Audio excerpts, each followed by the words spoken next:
আপনি যদি আপনার শত্রুকে দমন করতে চান তাহলে এই ভিডিওটি আপনার জন্য।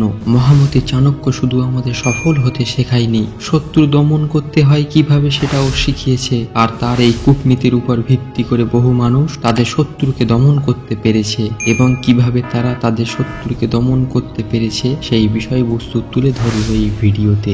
এক, নিজের রাগকে সবসময় নিয়ন্ত্রণ রাখুন, কারণ আমাদের সব থেকে বড় দুর্বলতা হলো আমাদের রাগ। আমরা যদি আমাদের রাগকে নিয়ন্ত্রণ না রাখতে পারি তাহলে আমরা জীবনে কিছুই করতে পারবো না। আমাদের শত্রুরা চায় কটু কথা বলে আমাদেরকে রাগাতে, কারণ তারা জানে রাগ এমন একটা জিনিস, সেটা যখন কোনো মানুষের মধ্যে জন্মায় তখন কোনো মানুষই নিজের চিন্তা শক্তিকে কাজে লাগাতে পারে না। তাই আপনাকে কেউ যখন রাগিয়ে তোলার চেষ্টা করবে তখন আপনি রাগকে এমন ভাবে রাখুন যেমন একটি কচ্ছপ নিজেকে খোলকের ভিতরে লুকিয়ে নেয়, এবং রাগের মাথায় কোনো সময় কারোর কোনো প্রশ্নের উত্তর দেওয়া উচিত নয়, বরং সেই বিষয়বস্তুর উপর চিন্তা ভাবনা নিয়ে প্রস্তুতি নিয়ে তবে উত্তর দেওয়া উচিত। দুই, খারাপ মানুষের উপর কখনো ভরসা করতে নেই। খারাপ মানুষের কথা দেখবেন সর্বদা মিষ্টি হয়, তারা আপনাকে তাদের মিষ্টি কথার ফাঁদে ফেলে আপনাকে ক্ষতি করার পরিকল্পনা করে। কথায় আছে দুষ্টু লোকের মিষ্টি ভাষা, তাই আপনার সাথে যারা মিষ্টি কথা বলে তাদের থেকে সর্বদা সাবধান থাকবেন। এছাড়া আপনি যখন কোনো বড় স্বপ্ন দেখবেন এবং সেই স্বপ্নটা পূরণ করার কাজ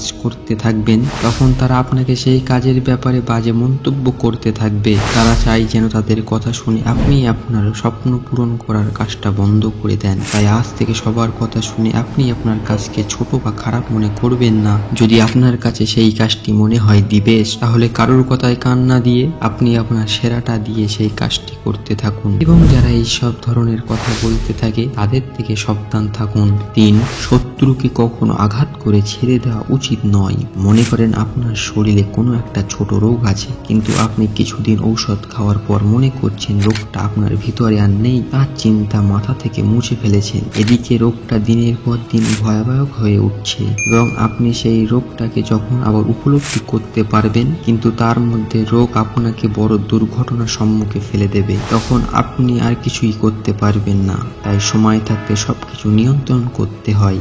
আর এতটা কথা বলার উদ্দেশ্য হলো কখনো ঘনিষ্ঠ শত্রুকে ভুলে যেতে নেই, তারা কখন আপনাকে ফাঁদে ফেলবে তা আপনি পরিকল্পনা করতে পারবেন না। চার, নিজেকে শত্রু থেকে শক্তিশালী করার উপায়। আপনার শত্রুকে দমন করতে হলে আগে আপনাকে জানতে হবে শত্রুর কমজোরিটা কি। কারণ আপনার শত্রু আপনার থেকে শক্তিশালী হয় তাহলে সে আপনাকে পুরোপুরি ভাবে বিনাশ করে ফেলবে। তাই আপনার শত্রুকে দমন করতে হলে যে কাজটা করতে হবে সেটা হলো শত্রু যে জায়গাতে আঘাত করলে সে আর কোনো জবাব আর কোনো পদক্ষেপ নিতে পারবে না সেই জায়গাটা খুঁজে বার করা, এবং প্রতিনিয়ত সেই বিষয়বস্তুর উপর কাজ করে আপনার শক্তি বৃদ্ধি করতে হবে। তাহলে আপনি আপনার শত্রুকে কোনো একদিন দমন করতে সক্ষম হবেন।